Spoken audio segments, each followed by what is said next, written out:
I want to thank some of the great people from the Palm Beach County Sheriff's Office. They're here to take photographs, and it's my honor to do so. Also, the fire department, the great firefighters. So they're here throughout the room, and I want to thank you very much for being here. I'll be with you in a little while. We'll do some great photos. We have plenty of time. Policemen, policewomen, and firemen, firewomen, they're here, and we appreciate it very much. You've done a fantastic job. I think it's very important to state that incredible things are happening in our country. I think we've made more progress in 3 weeks than they've made in 4 years, especially with respect to the reputation of our country. And people are respecting us again as a country and as a powerful country, and maybe a smart country, but maybe not so smart, because when you look at some of the waste, fraud, and abuse that's being uncovered by DOJ and the people at DOJ, these are young, often young, but super brilliant people, incredible computer scientists and other things, and they're finding levels of fraud and waste and abuse like I think nobody ever thought possible. But before we do that, I just want to ask Will to come over. I've just finished signing some executive orders, and if we could start with that, Will, you might want to come up here and just explain what we did. Thank you. Good afternoon, y'all. A short while ago, President Trump signed three items. The first is an executive order relating to the affordability and availability of in vitro fertilization and other fertility treatments. These are treatments that have become unaffordable for many Americans, or have been unaffordable for many Americans.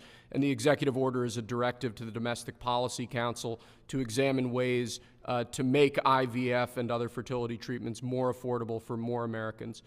The second item that we signed was a presidential memorandum imposing radical transparency requirements on government departments and agencies, in keeping with President Trump and the administration's broader commitment to governmental transparency. What this presidential memorandum would do is require, as waste, fraud, and abuse is uncovered, as programs are canceled, and ultimately as taxpayer dollars are saved, this presidential memorandum would require departments and agencies to make all of the details of that freely available to the public.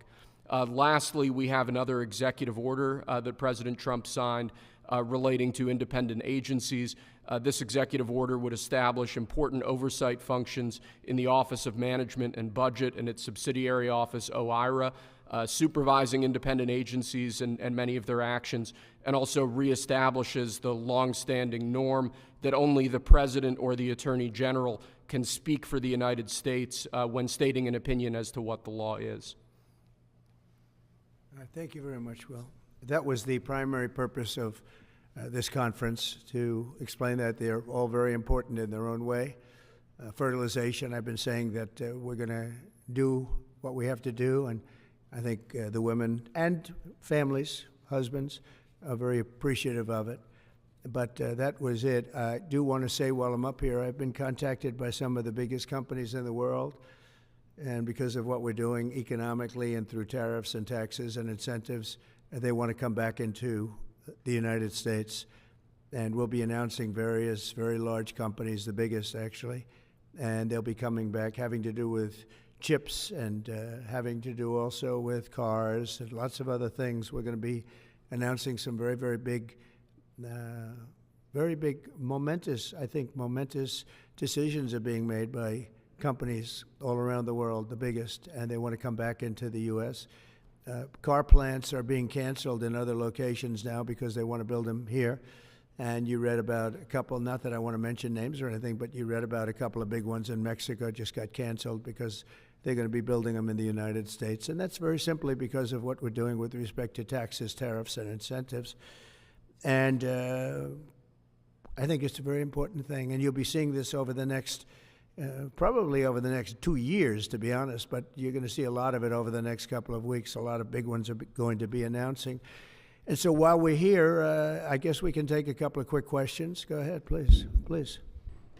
Mr. President, have you decided specifically what the auto tariff rate should be? Yeah, I probably will tell you that on April 2nd, but it'll be in the neighborhood of 25%. What about the semiconductor factors and pharmaceuticals? It'll be 25% and higher, and it'll go very substantially higher over a course of a year.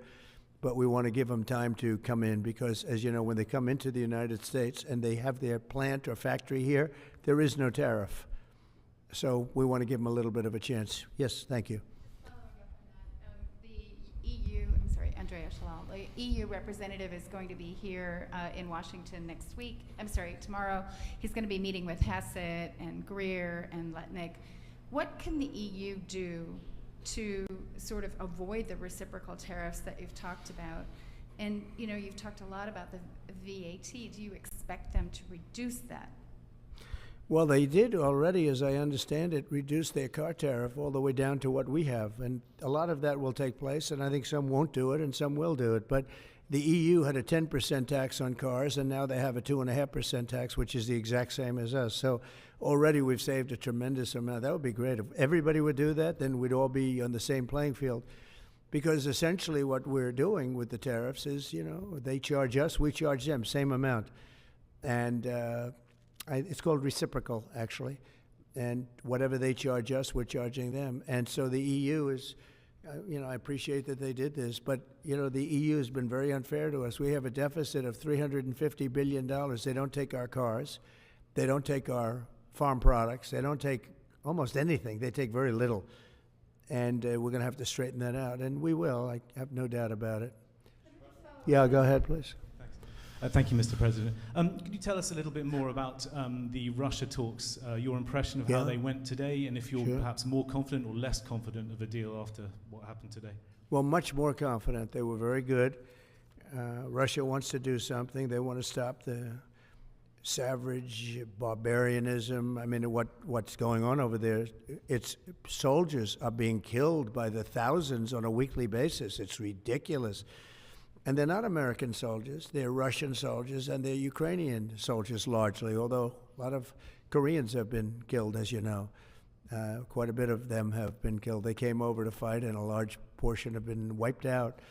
But we want to end it. It's a senseless war. It should have never happened, would have never happened if I was president, and it's a shame to see it. And I see pictures that you don't see, but I see pictures of fields that look just horrible. It looks like Gettysburg. If you see the old pictures of Gettysburg, it's soldiers lying all over the field, body parts all over the field. They're all dead. And this is going on a daily basis. It's a horrible thing. Both Russia and Ukraine, they're losing thousands and thousands of soldiers, and a lot of people have been killed too. I think that's one of the things that you'll see historically, and you'll see later on as it goes along. I think people are going to be surprised at how many people, not only soldiers, have been killed in Ukraine. A lot more people than you think. Yeah, please. President Trump, as part of a peace deal with Putin, would you be willing to consider removing all American troops from Europe? Well, nobody's asked me to do that, so I don't think we'd have to do that. I wouldn't want to do that. But that question's never really come up. Yeah. Please. Sir, do you support stationing European peacekeeping troops in Ukraine as part of this peace deal? If they want to do that, that's great. I'm all for it. If they want to do that, I think that'd be fine. Even if the Russians are I mean, I know France has mentioned it. Others have mentioned it. UK has mentioned it. But, if we have a peace deal, I think having troops over there from the standpoint of Europe, we won't have to put any over there because, you know, we're very far away. But having troops over there would be fine. I would not object to it at all. We're talking about this now, peace. We have either a ceasefire or a peace itself, and we're looking to do both. We'd start off with the ceasefire, and if they want to do that. I know France was willing to do that, and I thought that was a beautiful gesture. Yeah, please. Do you have any message for Ukrainians who, after 3 years of fighting, might feel betrayed or disappointed at not having a seat at these initial talks in Saudi Arabia? Well, I think I'm really disappointed in what's happened. I've been watching this for 3 years. It's a war that would have never happened if I was president, and I've been watching these people being killed at levels that you've rarely seen, not even close, since the Second World War. And I'm very disappointed. I hear that, you know, they're upset about not having a seat. Well, they've had a seat for 3 years and a long time before that. This could have been settled very easily just a half-baked negotiator could have settled this years ago without the loss of much land, very little land, without the loss of any lives, and without the loss of cities that are just laying on their sides. You have those magnificent golden domes that are shattered, will never be replaced. You can't replace them. 1,000-year-old domes that are so beautiful, you can't replace that. A whole civilization has changed because of what. So when they're worried about not being seated, you mean somebody that should have gone in and made a deal a long time ago? You could have made a deal. This is one that could have made a deal. There was no talk of this during the Trump administration. Putin would have never, ever done it. And by the way, we wouldn't have had October 7th. You know that. We wouldn't have had October 7th either in Israel. And we wouldn't have had that mess that's going on over there. It's like we have great fire people here. We're putting out fires. All over the world we're putting out fires. So that wouldn't have happened. And you know what else wouldn't have happened? Inflation. Because it was caused really by the cost of energy going through the roof because of their bad energy policies and also their spending, their terrible spending, wasteful spending on the Green New Scam. It's a scam. It's a whole big scam. Yeah, please. Yes, sir. I want to ask you a little closer to home. What would it take for you to reconsider the restrictions on the Associated Press? And secondly, some of your advisors are concerned with the Associated Press's style guide, using language and giving guidance to not use words like illegal immigrant or to use phrases like gender-affirming care. And they're concerned about that being an encroaching amount of liberalism in the way in which the press writes about things. Do you share those concerns? Well, I do think that some of the phrases that they want to use are ridiculous, and I think, frankly, they become obsolete, especially in the last 3 weeks, because many things have happened in the last 3 weeks. And I didn't know about that, but I would say that if they want to use certain phrases like that, and I guess some are okay, but many aren't, but the Associated Press just refuses to go with what the law is and what is taking place. It's called the Gulf of America now. It's not called the Gulf of Mexico any longer. I have the right to do it, just like we have the right to do Mount McKinley, and nobody's even challenging that. But only the essentially, it's primarily the Associated Press, and I don't know what they're doing, but I just say that we're going to keep them out until such time as they agree that it's the Gulf of America. We're very proud of this country, and we want it to be the Gulf of America. Now, the Associated Press, as you know, has been very, very wrong on the election, on Trump and the treatment of Trump, and other things having to do with Trump and Republicans and conservatives.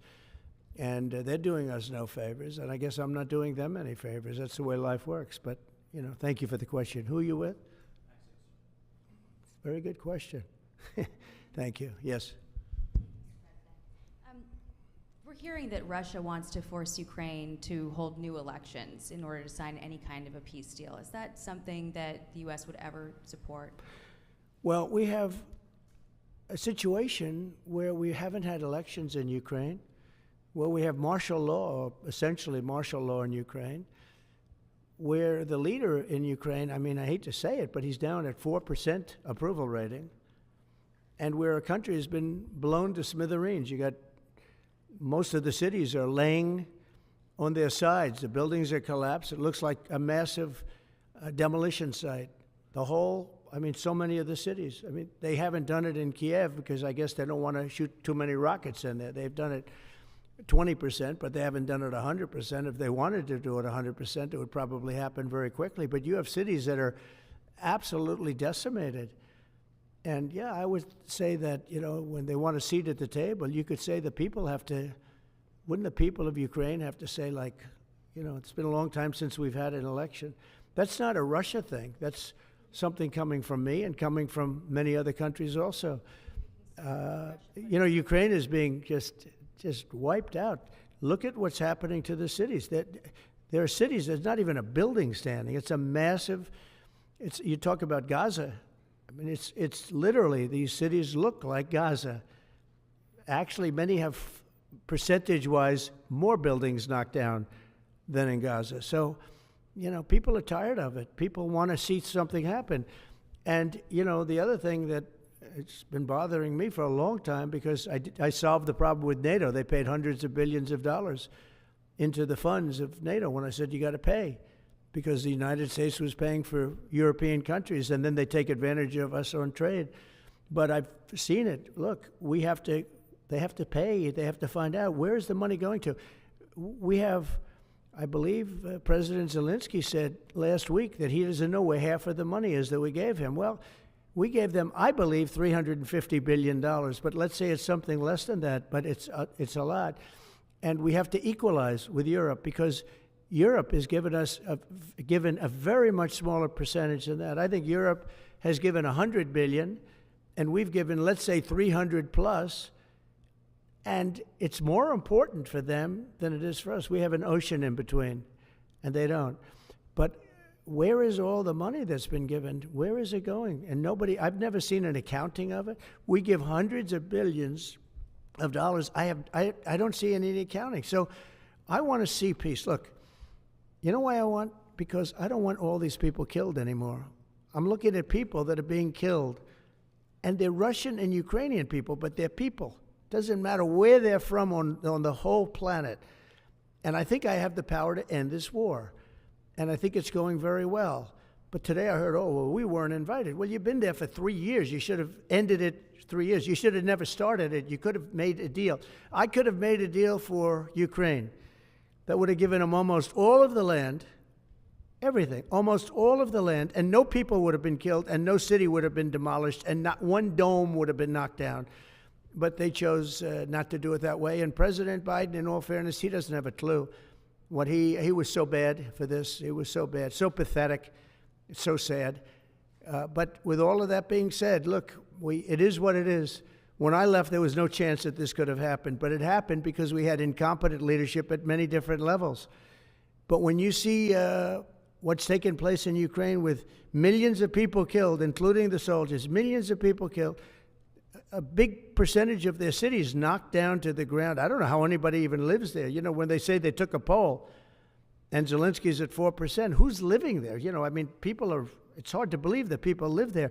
Their cities are being knocked down, and this is something that would have never happened. And by the way, for 4 years, it didn't happen. It was never going to happen. Go ahead. One follow-up question.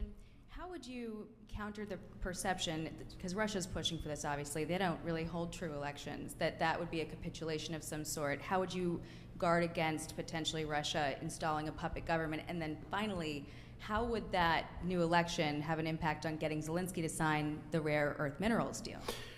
Look, you have leadership, and I like him personally. He's fine. But I don't care about personally. I care about getting the job done.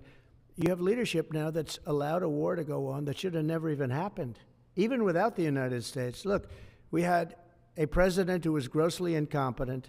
He had no idea what he was doing. He said some very stupid things, like going in for portions and all of the things. He made a lot of bad statements, but he's grossly incompetent, and I think everyone knew that.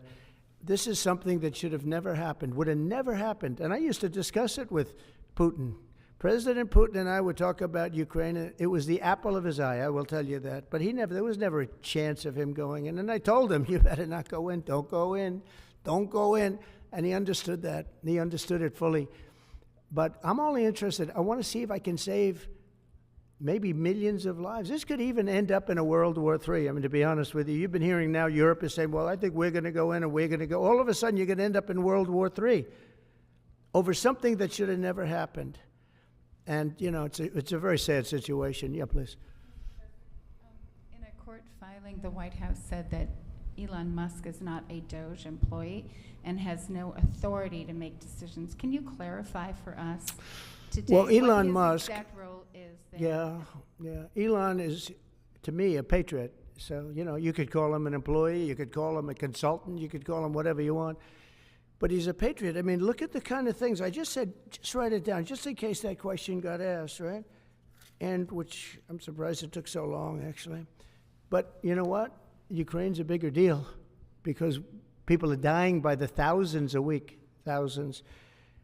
But look at this, from 90 to 99, Social Security, 6,054,000 people. Well, that's okay, maybe that's possible. You know, 90 to 99, maybe it's possible. It's a lot of people, though, at that. But people that live to 100 to 109, 4,734,000. Wow, that's a lot. That means over 100 years old. They have 4 million people. I don't know too many. I know people that are doing great in their 90s, but not too many people over 100. But over 120, from 120 years old, people that are 120 years old up to 129, 3,472,000 people. Wow. You know that can't possibly be, because the record is like, I think it's one person, a woman, lived to 127, but they have 3,472. Okay, but now we're going really in. People from 130 years old to 139-year-old, 3,936,000. Wow. I wonder if people are getting paid with all this. I mean, are these checks? And that's what we're checking right now. People from 140 years old to 149 years old, 3,542,000, 140 years old and beyond. Now we're really going, because we're looking to break the record by 25 years. People from 150 years old to 159 years old, 1,345,000.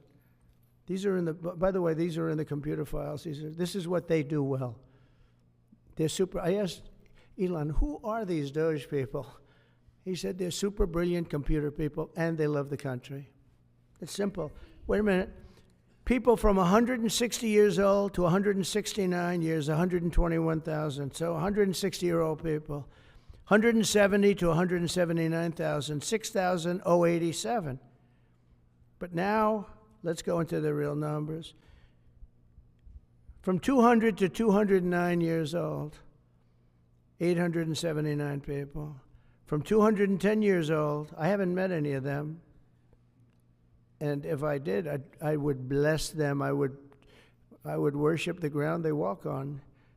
210 to 219 years, 866. From 220 years old to 229 years old, 1,039. And then you have two people, from 240 years old to 249 years old, one person. And there's one person that's 360 years old. That's just that. And then, where's the money being spent, right? Let's go into that for just a second. $520 million for a consultant on the environment. It's called Environmental, Social, and Governance. Investments in Africa and mobilize private sector resources. $520 million. Somebody got $520 million for an environmental, sounds like an environmental study. I've always been one that paid a lot of money for my environmental studies, but I paid like $50,000, not $520 million. $520 million for ESG. $25 million to promote biodiversity, conservation, and promote licit livelihoods by developing socially responsible behavior in the country of Colombia. Well, it's nice, $25 million to go into Colombia for something that nobody ever heard of. $40 million to improve the social and economic inclusion of sedentary migrants. $40 million. $42 million for Johns Hopkins, great place, to research and drive social and behavior change in Uganda. $42 million. What about us? What about social change in our country? $70 million for a center at Purdue to research university-sourced, evidence-based solutions to developmental challenges. I mean, these are massive numbers on things that nobody ever heard about. $10 million for Mozambique voluntary medical male circumcisions. $10 million for circumcisions in another country. $9.7 million for UC Berkeley to develop a cohort of Cambodian youth with enterprise-driven skills. In other words, let's teach them something about enterprise. What about our people? Can't we teach them about enterprise? $2.3 million for strengthening independent voices in Cambodia. $32 million to the Prague Civil Society Center, which is a very liberal group of people. Wonder how much of that money came back to the people that approved it. $14 million for improving public procurement in Serbia. $486 million to the Consortium for Elections and Political Process Strengthening, including $22 million for inclusive and participatory political process in Moldova, and $21 million for voter turnout in India. Well, why are we giving $21 million to India? They got a lot of money. They're one of the highest taxing countries in the world in terms of us. We can hardly get in there because their tariffs are so high. I have a lot of respect for India. I have a lot of respect for the Prime Minister. He just left, as you know, 2 days ago. But we're giving $21 million for voter turnout. It's voter turnout in India. What about, like, voter turnout here? Oh, we've done that, I guess. We did 500 million, didn't we? It's called the lockboxes. $20 million for fiscal federalism in Nepal. Listen to these numbers. This is all fraud. $19 million for biodiversity conservation in Nepal. $1.5 million for voter confidence. We want to give them confidence in Liberia. $14 million for social cohesion in Mali. $2.5 million for inclusive democracies in South Africa. $47 million for improving learning outcomes in Asia. Asia's doing very well. They're doing a lot better than we do in the schools, aren't they? $2 million to develop sustainable recycling models to increase socioeconomic cohesion among marginalized communities in Kosovo and Eskali and in Egypt. We're talking about hundreds of billions of dollars. I could, by the way, I could read this all day long. I could go on all day long, and you'll see hundreds of billions of dollars, and we're doing it.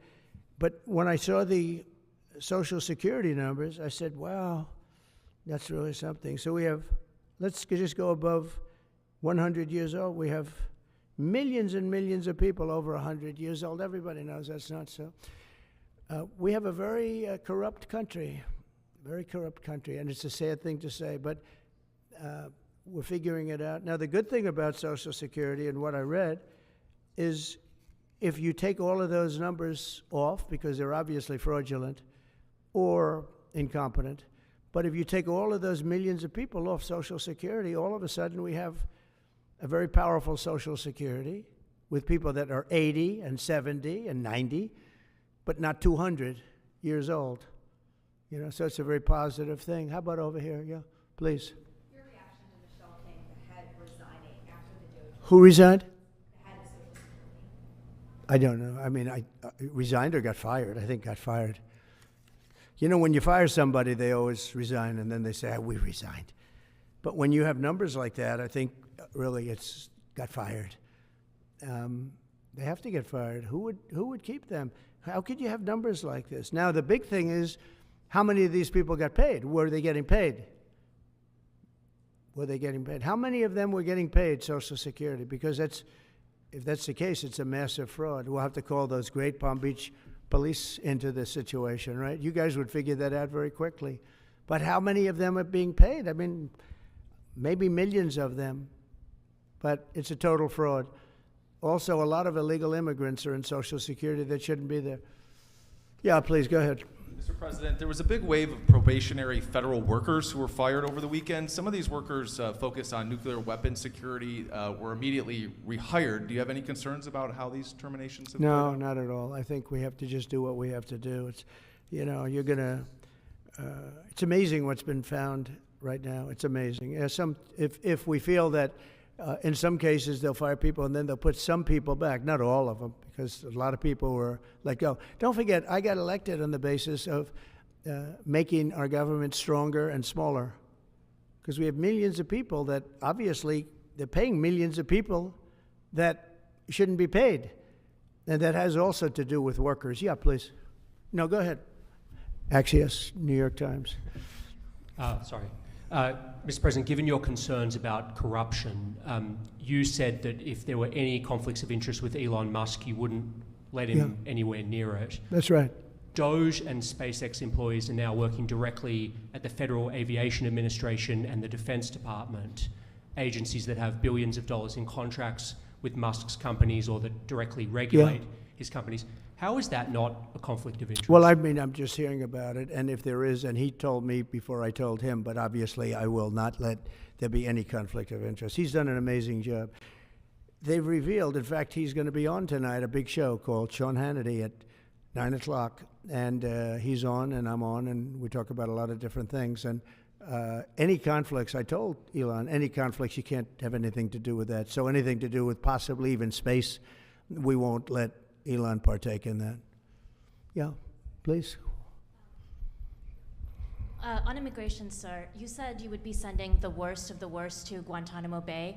What we're finding out is that there are a lot of low-risk migrants who don't have a criminal background who are also being sent. Are you thinking about this differently now? No, they're going to be brought back to their countries. And with some persuasion, every one of those countries, everyone in the, as you know, every country is taking the people back. So some of them are going to be brought back to, many of them, any of them that are low risk, as you say, are going to be brought back to their countries. Yeah, go ahead, please. Can you give us a bit of an update on where you stand with Venezuela? Yeah, It's sure. oil. There's basically a monthly license that can soon extend. Well, you know, we had Venezuela on the run, and it looked like that was going to be very good. And when Biden came in, as he always does, he screws it up. And they started buying millions and millions and millions of dollars of oil, billions of dollars actually, of oil, and it gave them a new life, a new really lease on life.